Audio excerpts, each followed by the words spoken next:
Fourth tip, which is manage your energy. This is a big one. People forget this a lot because we're used to considering money and time as resources. I live in LA, I go to San Francisco a lot, and it's always this big conundrum. Do I drive or do I fly? And everybody does the math, they look at the gas prices, they look at how much the ticket costs, they look at the time, they look at the traffic, but they don't think about how they'll feel when they get there, right? If you drive, which I've made that drive many times, you might be exhausted by the time you get there. That's energy. That's an important part of it because people will oftentimes talk about a straight shot, because they'll say that, oh, LA to San Francisco, it's a straight shot. I'm like, well, the moon is a straight shot. That doesn't mean it's close. It's really far away. What do you mean a straight shot? But as I've gotten older, I realize what that means. There are fewer turns. There's less you have to think about. You just shoot up the five, because I live in LA, so I won't say five, the five, and then you'll realize that, okay, I know what people mean now. So that is all part of the energy. And also manage your energy by replenishing. That's what I was talking about our parents' generation. They oftentimes did not take breaks. They really valued the fact that they could work for hours and hours and hours. But you probably heard the story of some, what is it, the two people who are chopping wood and somebody's chopping for like 10 hours and the other person chopped for maybe 6.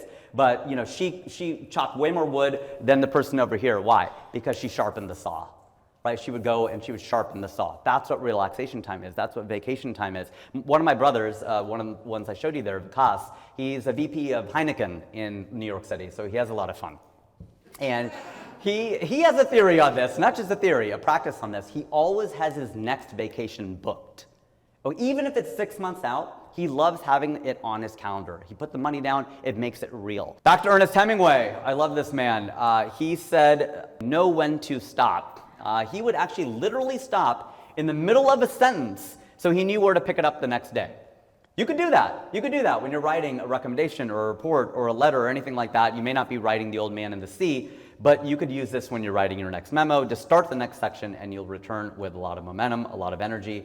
And as far as picking things up where they left off, I always found, at P&G, people were great about this. Instead of asking, how was your weekend?